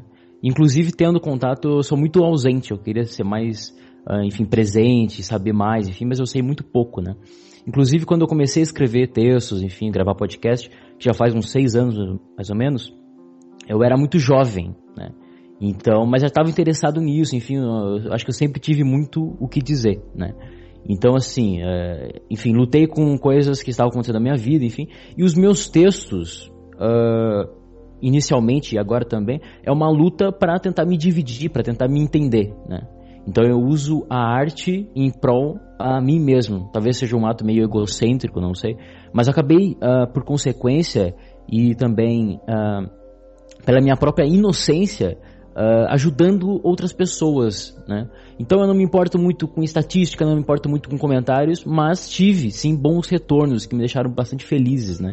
Então, é interessante como a tua palavra, a tua escrita, afeta a vida de outras pessoas e eu não tinha consciência, de fato, dessa real importância. Então, quanto que é importante a internet hoje em dia e quanto que é perigosa a internet hoje em dia, né? Então, a Angélica falou das crianças, por exemplo, o Cliff também, né? Há de concordar comigo, o Thiago, enfim, todo mundo. Que hoje em dia nós temos esse problema muito grande, esse perigo mesmo, as crianças são divididas em 2 extremos. Uma é aquela que mexe muito no computador, tem contato mesmo com a tecnologia, desde muito novo, sabe até mexer melhor do que eu, e aquela que não sabe. Então, são 2 lados muito perigosos. Porque aquela que mexe até no que não deveria, e a outra só fica observando a distância, tentando imaginar o que quer, e quando chega de fato, naquela experiência, vai fazer coisas que, não condiz com a própria idade dela. Então, eu acredito que a internet é um perigo mortal, e nós não estamos preparados, isso, generalizando, porque, há exceções, claro. Aqui eu me contradigo, né? Mas claro que há exceções, mas a maioria, tá? Nós não estamos informação rápida e, desenfreada que existe hoje nas nossas crianças. Isso é muito perigoso, porque consecutivamente cria criadores de opiniões, que, como já foi citado aqui. Então eu acho que é um ciclo vicioso que o homem não está muito, ele não está se importando muito e ele também não é capaz de entender esse processo todo. Então, eu acho que, até a Angélica falou isso em outra oportunidade, não me lembro qual, que tem muita criança fazendo podcast. E é verdade, na minha opinião, tem muita criança fazendo podcast. Repito, tenho 20 anos. Eu falei isso, que tinha muita criança fazendo podcast? Não sei, alguma gravação você disse isso, ou algo que se aproxima disso. Então aqui eu coloco nas minhas palavras, tem muita criança na internet. Tem muita criança produzindo conteúdo, seja de cinema, seja de arte, cultura pop. Eu acho que tem gente que não entende a responsabilidade do que fala. Então, mas por isso maioria. Mesmo. Então, mas essa imaturidade, e aqui eu coloco como criança, coloquei como criança, parte disso mesmo. Você não tem consciência da responsabilidade das suas palavras, entendeu? Sim. E que é algo inerente. Você está na internet, está compartilhando, alguém vai ler aquele texto e você é sim muito importante para a vida daquela pessoa. Então eu acho que existe essa infantilidade muito grande, seja na cultura pop, seja nos filmes arte, seja em qualquer espaço do conhecimento do homem, existe essa profundidade que não é alcançada, sabe? Essa coisa do próprio entendimento. Enfim, é a minha opinião, né? Então eu acredito que a internet ainda é um processo em vias de ser muito importante, mas ainda, enfim, estamos caminhando. O ser humano precisa muito para melhorar, né? Pois é, mas legal, Emerson, obrigada. E você, Thiago? O Thiago, eu não sei, o que eu acompanho do Thiago assim, o Thiago é uma pessoa tão legal. Ele compartilha tanta coisa legal. Mas como é que tem sido essa tua percepção? Já teve algum post? Porque tu era do Randallcast, né? Uhum. Aliás, um puta podcast legal do caramba, hein? Acabou mais um, hein? Ai, meu Deus. Então, vocês têm programas sensacionais. Tem um que vocês fizeram. Tem acesso ainda a esses programas antigos, Thiago? Tem sim. É projetoreino.com.br. Poxa, tem um que vocês fizeram sobre a questão dos manicômios e tal. Que, nossa, meu Deus, maravilhoso, Thiago. Como é que houve essa repercussão com a internet, Thiago? Ela é boa, ela é ruim? Tá sendo gratificante? Tá aprendendo, que nem a gente? Pra mim, eu vou contar uma historinha de como isso começou. Então, antes de gravar podcasts, eu escrevia texto em blog, né? Inclusive, eu entrei no Randallcast para fazer uma coluna. E dentro dos textos o que eu fazia? Eu pegava tema de cultura pop e analisava pela filosofia. Tipo, com dois objetivos. Um era ajudar a divulgar a filosofia, né? E o outro era ajudar a pegar coisas que as pessoas gostam e ajudar a pensar sobre aquilo. Então, era coisa, sei lá, pegar Homem-Aranha e pensar em ética da espécie. Por que a gente gosta de super-heróis? O que isso representa? E coisas do gênero, pegar o Batman, sabe, personagem, Star Wars e filosofia, Jornada nas Estrelas e filosofia, e trazendo isso com o objetivo de tentar fazer pensar, né? Depois comecei a participar do Randallcast, então eu pessoalmente sempre tive uma percepção de que aquilo que você fala você tem responsabilidade. Isso pra mim era muito claro desde o começo, né? Claro. Só que qual que era a questão? E no Randallcast, como tinha um público amplo, porque tinha esses programas mais densos, né? Mas tinha alguns um pouco mais maleáveis. Então tinha uma parte do público que tinha 15 anos, por exemplo, que eu só soube porque me adicionou no Facebook. Eu já tinha uma preocupação com o efeito que aquilo que eu falava no podcast poderia causar. Quando? Eu não vou citar muito o caso, porque vai que a pessoa escuta. Um ouvinte nessa faixa etária me adicionou e chegou a pedir conselho sobre menina na escola. Ah, entendi. Tipo assim, um amigo que foi buscar conselhos amorosos, né? Sim. Exato. E algumas outras situações. Eu acho que eu tenho uma certa cara de Gandalf, sei lá, né? Que as pessoas gostam de pedir conselho pra mim, não sei de onde que sai isso, mas... Aí eu, caramba... O rapaz lê o texto, me ouviu no podcast, tem a confiança naquilo que eu falo a ponto de perguntar um problema pessoal. Esse me veio perguntar. E outros que escutam, porque no Randallcast tinha essa característica, tinha uma parte do público que era menor de idade. Qual a repercussão? Aquilo me chocou muito, porque você fala, caramba, eu sou um cara que ele escuta no podcast. Só isso. Sou um cara que ele escuta no podcast. Quando a gente tem essa constatação de, poxa, peraí, estão escutando o podcast, de que eu faço da vida? Eu falei tanta merda, né? A gente não tem noção do impacto que a gente causa de vez em quando, né?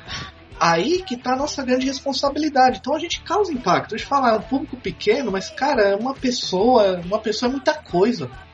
Uma pessoa que se influencia muita coisa. Mas influencia, poxa, eu escuto tanto podcast, né? A gente fica falando até sozinho, imagina, a pessoa falando lá e tu falando aqui sozinho, né? Eu pelo menos falo. Não, é verdade. E eu acho que... Eu já corrigi o podcast gravado. Tava andando na rua, alguém falou alguma coisa, eu corrigi a pessoa, só depois me toquei que eu não podia falar. Mas é assim mesmo. É assim mesmo. Aí a gente pensa, como que a gente... Eu acho que, como mais que responsabilidade sobre aquilo que a gente fala, a gente pode ter uma responsabilidade interessante de quando produzir o podcast. Nisso, por exemplo, eu admiro muito o Cine Masmorra na maneira como eu sempre conduzi os programas. Porque não é só aquela coisa de dar a sua opinião.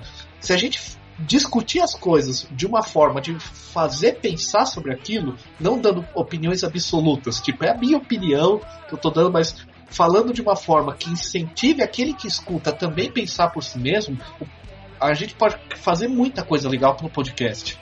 Sim. Aí a gente tem que, eu acho que a grande responsabilidade é assim, claro que a gente tem direito de ter nossas opiniões, e o bacana de ter um podcast é colocá-las, mas colocá-las como absolutas é ruim, porque aí a gente acaba acreditando demais das nossas próprias opiniões, aí que a gente escorrega no quiabo mesmo, né? Sim, e mais do que ter direito às opiniões, tudo bem, a gente tem que se preocupar em como a gente vai transmitir essas opiniões também. Isso, talvez transmitindo de uma maneira que seja aquele que escuta também ter a sua opinião, a discutir conosco. Isso é que é bacana. Sim. E a responsabilidade é grande. Depois daquele dia que eu ouvi isso, caramba, o moleque tá pedindo conselho pra mim. Primeiro que eu fiquei com uma certa pena, porque caramba, e alguém que ele desconhece na internet, aquilo me deixou um pouco chocado, né? É preocupante. Preocupante. E bem preocupado, né? Porque eu fiquei com isso, mas aí você pensa, caramba, como que a gente tem que ser cuidadoso? E ser cuidadoso é isso que a gente tem que tomar. Às vezes as pessoas confundem. Ser cuidadoso não é autocensura no sentido de querer não ter opinião própria, porque isso, não.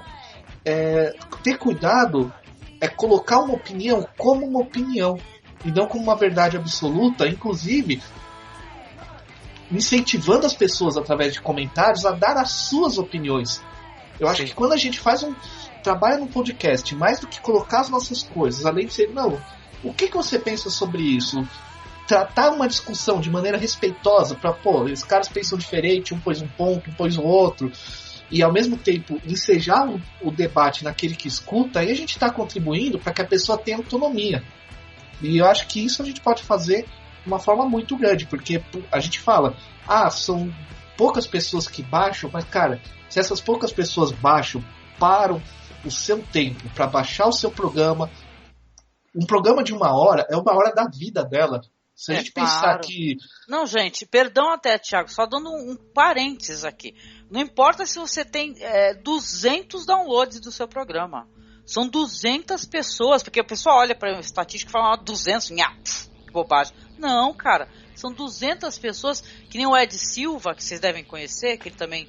Ele teve o Prêmio Podcast Brasil, ele também é um dos podcasters mais antigos do Brasil, né? Ele, o Sérgio Vieira. Ele falou que são 200 pastéisinhos vendidos, não é verdade? Ele até usou essa comparação do pastel em relação aos comentários e feedback. 200 pessoas.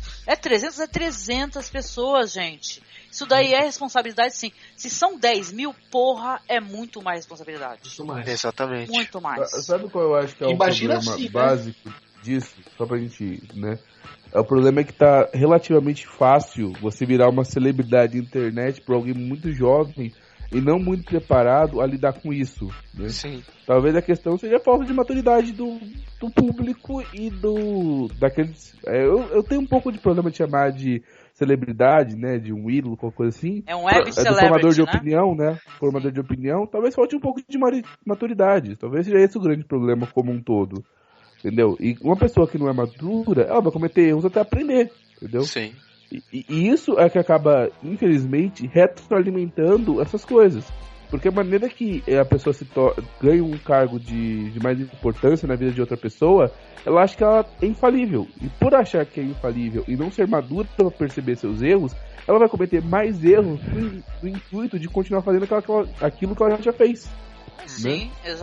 exatamente. Detalhe, esses erros não é o erro de agora não, tá? Esse sentimento que eu já tive no meu coração, eu como ouvinte, tá? Só como ouvinte, de escutar às vezes as pessoas jovens que não têm outra percepção de outras realidades, deles falarem coisas assim.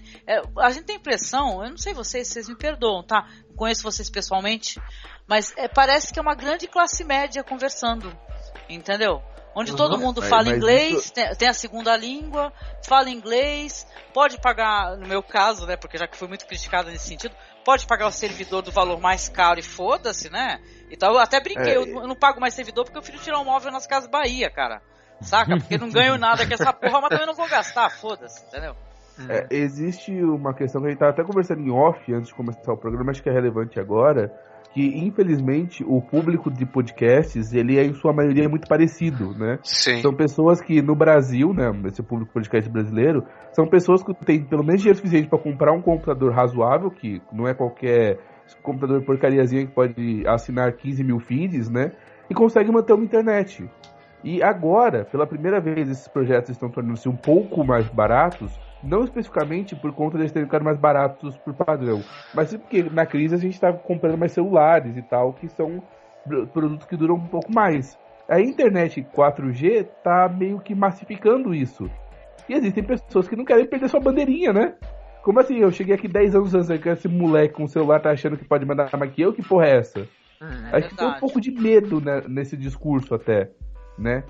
Um pouco de é aquela... ignorância. Eu não gosto do termo, mas o pessoal tá com medo da ocultização na internet de novo. Mas eu já escutei tanta coisa, meu querido. Inclusão digital é um problema. Um monte de gente falando mal da inclusão digital. Gente, a internet não é o mundo, não, viu? A internet que a gente vive. Em muitos lares aí não tem nenhum computador, detalhe, nenhum computador. Pô, muitos lares não tem energia elétrica. Não tem energia elétrica, não tem um celular com Android, com internet. Gente, mas essa esses percepção lares é falha, não incomodam. Né? Mas é que tá, esses lares não incomodam. O que importa é o cara que ganha R$130 por mês porque ele é ajudante de pedreiro, que pela primeira vez conseguiu comprar um iPhone 2, né, sem digitar o 6, e agora ele consegue usar a internet. Esse cara tá incomodando. Porra, peraí, o ajudante de pedreiro consegue comprar um iPhone? Caraca, eu vou ser ajudante de pedreiro agora, malandro. Olha que eu tenho vaga de ajudante de pedreiro que tá ganhando mais do que alguns engenheiros, hein? Olha lá, eu tô na profissão errada, porra, peraí. Então, mas é que tá, esse povo que não tem uma internet em casa, não tem um computador, ele não importa, porque, né, tecnicamente ele não opina. Agora, quando você tem uma pessoa que começou a trabalhar agora e tal, e compra um aparelho usado, até fora de linha, mas que tem internet, e essa pessoa ficou visível pela primeira vez para quem só vive de internet, essa pessoa incomoda. E tipo, não só a internet, ela incomoda em qualquer lugar. Ela incomoda quando você vai no cinema e ela fica rindo do filme que você quer assistir tranquilamente, sabe? Existem pessoas que eu conheço, que eu tava assistindo o filme do Batman, o último, eu lembro bem da experiência. Eu tava com um amigo meu, a gente tava conversando, em determinado momento, ele matou que a personagem tal lá era Talia al Ghul. Ele matou isso com, sei lá, 15 minutos de filme. Eu não falei nada, né, por respeito pra não estragar a surpresa. E alguém atrás de mim me xingou, porque o cara deu spoiler. Ele só tava chutando o filme. Não, mas mesmo assim, não devia nem estar falando na sala, né, porra? Fica conversando, então, entregando filme. Não, mas eu tava com um amigo fazendo um comentário qualquer e ele comentou, eu acho que essa personagem é tal. E tipo, o outro cara no fundo, que não fazia parte, ele incomodou porque foram trocadas 2 frases no cinema. Esse é o cara que achava que todo mundo tem no cinema, tem que dar uma mordaça, sabe? Também. Tem que aceitar que a gente não pode controlar o mundo ao nosso redor, sabe? Por pobre. Agora eu tenho horror a pobre, porque pobre come casinhozinho. Não, mas tu tá cheio de pobre aí que ele respeita mais uma sessão de cinema do que muita gente com grana, viu? Exatamente. Que vai lá pra zoar e falar que o Frodo é gostoso. Que nem a sessão de Senhor dos Anéis que eu ia, que as meninas, ai, que o Frodo é lindo, gostoso. Falando no celular, eu, eita porra. Eu acho que o Elijah Wood nunca falaram tão bem do Elijah Wood no, sei lá, Pequenos Espiões 3. Mas enfim, eu só queria dar consideração final que o pessoal, por favor, vá ouvir como podcast. E que não é pra levar a internet pro mundo real, cara. Existe uma diferença vital, que é, o mundo real, você tem que aprender a conviver com as pessoas, porque você não pode isolar numa bolha. Na internet é muito mais fácil. Isso não quer dizer que você deveria, tá? Muito pelo contrário. Por ter acesso a mais coisa, você deveria espalhar-se mais e conhecer mais o outro lado, em vez de ficar só naquele grupinho que você já conhece. Eu até gostaria de encerrar aqui com uma pequena frase que eu encontrei do texto, que é... com grandes poderes vem grandes possibilidades, ou grandes barbaridades, depende de como você usa eles. Beleza? Boa noite a todos, foi um grande prazer. Desculpa mesmo pra sair assim vazado, tá bom? Vai lá, querido, beijo. Um abraço pra tua mãe, viu? Parabéns pra ela, tá? Tchau, tchau. Ela vai agradecer muito no aniversário de 48 anos dela. Até mais. Aê, beijo, tchau.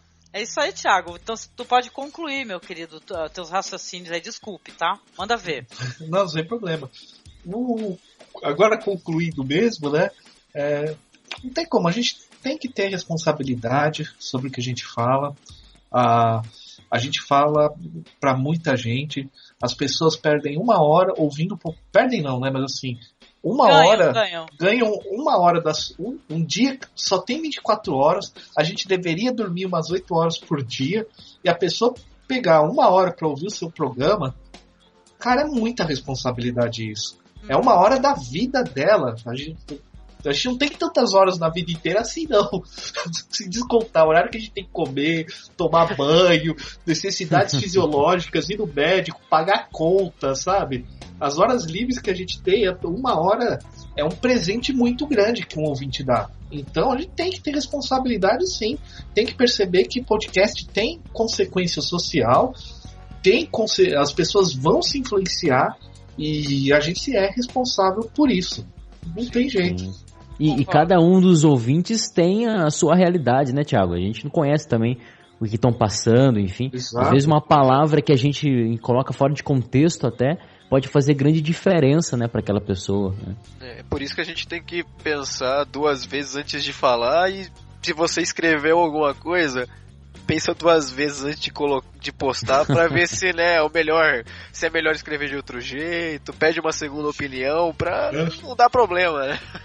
É verdade. Lembrando também que o leitor, o ouvinte, ele também tem responsabilidade. Sim. Porque se por acaso a pessoa que está divulgando o conteúdo, a pessoa fala alguma coisa, eu mesmo, acho que todos aqui, Emerson, Thiago, você mesmo, Cliff, a gente falar alguma coisa que nós erramos nesse sentido, você tem obrigação, você tem direito de corrigir. E a gente tem que ter a humildade de entender que a gente está aprendendo.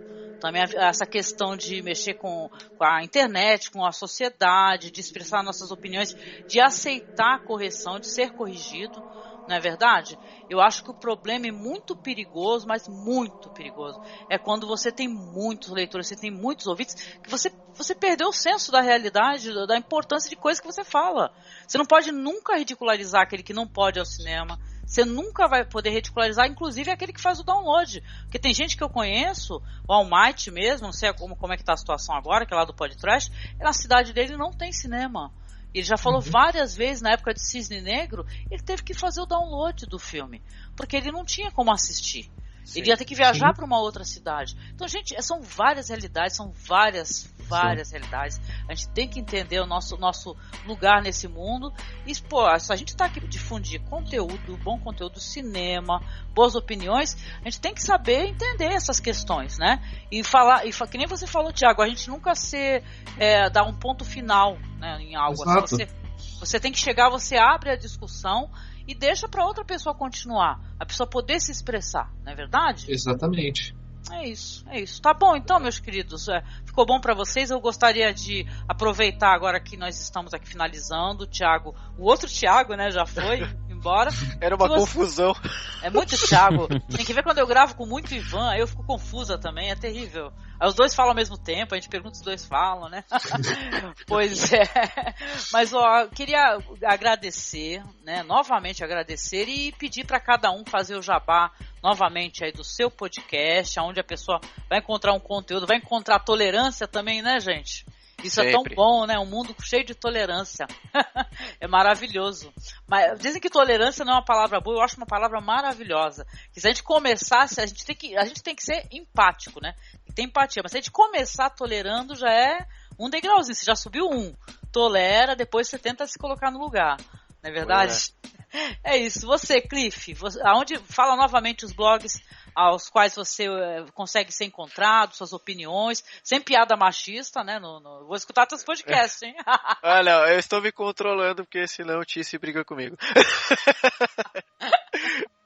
Não, então, eu tenho, né, o podcast principal que eu participo, assim, que eu tô em todos os episódios, por assim dizer, é no plano9.com.br. A gente tem lá o Trashcast. Aí você vai me escutar falando muita porcaria. Mas é porque a gente percebe que é isso que o nosso público específico daquele gosta de ouvir. E a gente tem o Trashcast Reciclável, onde a gente já tem uma pegada um pouco mais séria, mais conscienciosa, digamos assim. A gente fala de assuntos mais delicados, né? Política, educação, coisas do tipo. Eu recomendo, faz bastante sucesso esse nosso podcast em específico. Eu tô lá no Tio Urude, né? www.tiourude.com.br. É um podcast de humor, né? De vez em quando a gente fala um pouquinho sério, assim, mas a gente não tem pretensão também de... Não leve o que a gente fala lá a sério, a gente só está fazendo piada. E eu faço parte também do TigreCast, né? Tem um tigre no cinema.com.br, lá com meu amigo Thiago, onde a gente conversa sobre filmes também com uma pegada bem humorada, assim, mas falando sério. O que importa, né, sempre respeitando, tolerando todo mundo, menos o Tício, porque ele não merece. Coitado, não tá aqui pra se defender. Não, eu falei isso na cara dele, ele não liga não. Eu agradeço o convite, gente, obrigado. Obrigado, eu que agradeço, adorei, viu? E você, Emerson, sei que você participa junto com o Cliff, né? Mas divulga aí o seu projeto, fala um pouquinho dele no final do podcast. Pô, que legal. Então, essa possibilidade de falar sobre isso e tal, e tentar também encontrar resposta junto com os amigos aqui, foi bem interessante a experiência. Como sempre é, né? Eu gosto muito de gravar aqui. Conversando, a gente consegue elucidar várias coisas, né? Várias questões, é bom. Bastante. Quanto que é bom sentir o outro, né? Eu sou adorador de conversar, sabe? Então eu gosto muito de olhar, assim. Tem gente que, enfim, prefere se esconder atrás do computador, mas, enfim. A vida pra mim é muito mais interessante. Eu gosto muito de, enfim, refletir junto com os demais, né? Enfim, com a diferença. Eu sou do podcast, site www.cronologiadoacaso.com.br. A gente fala sobre cinema alternativo também, né? Enfim, e tentamos nos descobrir sempre, provocando temas aí, e é onde a arte realmente tem que ser extraída de uma forma diferente, né? A gente tenta fazer isso. Então é isso aí. De quebra vocês vão ver uma versão do Cliff onde ele não fala porcaria, né, Cliff? Eu espero que não, né? Não, até agora você não falou, mas enfim. Nossa. O que foi cortado, né? Não, gente, eu só falo brincadeira em um só. Mas é porque é o clima entre os nossos amigos. Mas normalmente, né, a gente sempre respeita, tem que tolerar, tem que tentar transformar a sociedade num mundo melhor, né? Eu tava brincando contigo também, imagina, né? Não entendi. Eu tava brincando também contigo, porque podcast também sério demais, nossa, isso também é muito chato, eu também brinco muito no podcast. Não consigo ser muito sério, não. Eu entendi, sim, é só pra não... Tem que ter humor. Só pra não deixar, né, alguma sombra de, esse cara é um babaca. Não sou. Imagina. Mas eu posso ser se você achar, se você quiser também. Por favor, coloquem S2 pro Cliff aí, Cliff, nós gostamos de você, imagina. Opa. Que bom. Obrigado. É isso, obrigada, viu, Emerson? E você, Thiago, sei que você tá participando, é só do Nerdópolis ou tem mais algum podcast? Fora o teu blog, né, que você escreve também. Tem o meu blog, né, tianix.wordpress.com, participando do Nerdópolis. Às vezes tem o pessoal que me convida por aí, não sei. Aí eu participo, né? Eu posso convidar então, Thiago? Eu adoro, nossa. Olha, eu sou fácil de participar de podcast, viu? Não é muito trabalho, não. Já estou anotando aqui já no caderninho. Tu é facinho, olha lá, opa! E às vezes sou meio oferecido também para participar de podcast, viu? É perigoso isso. Mas... Eu adoro, é dos meus esse aí, é dos meus. Quem tiver curiosidade, deve ter o site do Projeto Random, que tem todos os episódios do Randomcast, né? Tá tudo lá, a gente perdeu o domínio, mas isso é outra história. Então, estamos por aí, né? Às vezes escrevendo por aí, gravando, mas eu agradeço, né, a oportunidade de gravar aqui, porque eu acho que gosto sempre, participar do BPM é sempre legal, e essa troca é sempre muito boa, a gente só tem NA. Obrigada. Eu que me sinto muito feliz e honrada porque as pessoas com as quais eu interajo na internet, elas são maravilhosas. Obrigada, viu, gente? E é isso, eu gostaria que vocês aqui, quem está escutando, né, agradecer, primeiramente, e pedir para você continuar, né, a conversa aqui no nos comentários, é claro, né? Conhecer o projeto dos nossos amigos e conversar. Como é que é isso? Essa questão da responsabilidade do que a gente fala, do que a gente escreve, né? Como é que é a percepção para você, tá bom? Deixar aqui nossas redes sociais para quem quiser acessar. O nosso Twitter é masmorra_cast. Nosso Facebook é Cine Masmorra. Eu nunca decoro isso. Aliás, eu sou péssima com endereços do blog. Um abraço muito grande. É isso, né? Vamos interagir numa boa pelas redes aí, dar bons exemplos. Isso aí. Isso aí. É isso? Paz. Paz, queridos. Viva o amor. Que bonitinho. Esse Emerson é muito fofo, gente. Eu acho ele muito fofo também. Deixa eu dar stop aqui.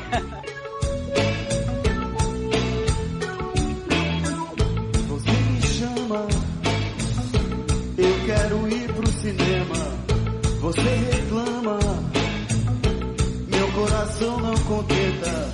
Você me ama, mas de repente a madrugada mudou secamente. Aquele trem já passou, se passou, passou. Daqui pra melhor foi. Só quero saber do que pode dar certo. Não tenho tempo a perder. Só quero saber do que pode dar certo. Não tenho tempo a perder. Só quero saber do que pode dar certo. Não tenho tempo a perder. Daiane Thomas da Silva é dona de mais uma típica história brasileira. Moradora de São Leopoldo, ela leva uma vida simples ao lado do marido e de 2 dos seus 3 filhos.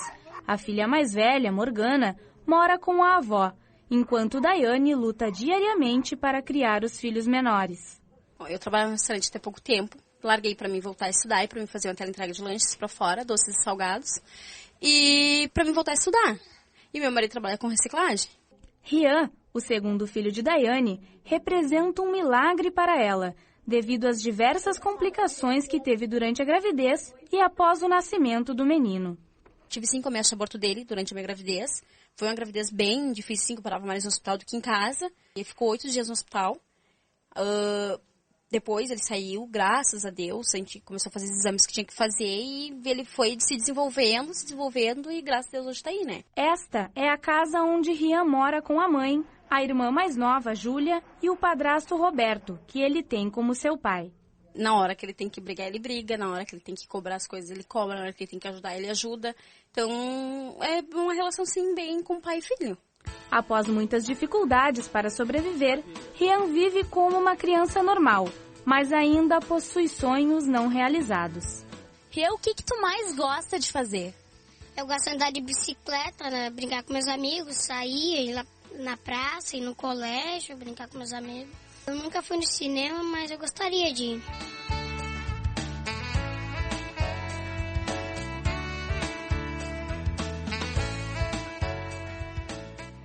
Rian, tu sabe pra onde é que a gente tá indo?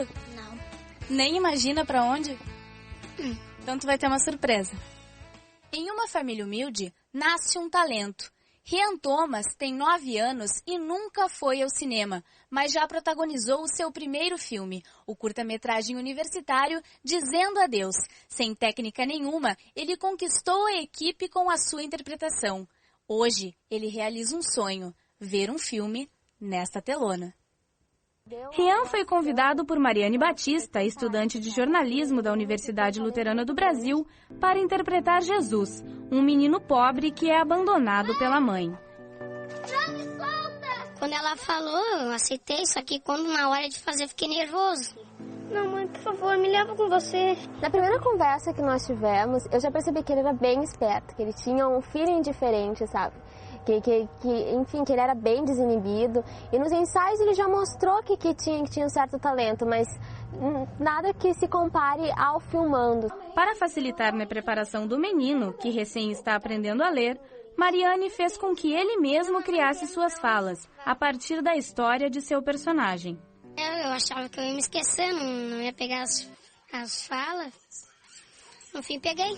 Para ficar triste, eu pensei na minha avó, que ela faleceu. E ele tem uma aptidão maravilhosa, assim, foi surpreendente, foi muito bacana. Depois do trabalho concluído, Daiane sente orgulho do filho pelo qual lutou tanto. Já Rian não fala em outra coisa na escola. Enquanto isso, Mariane segue incentivando o talento que descobriu.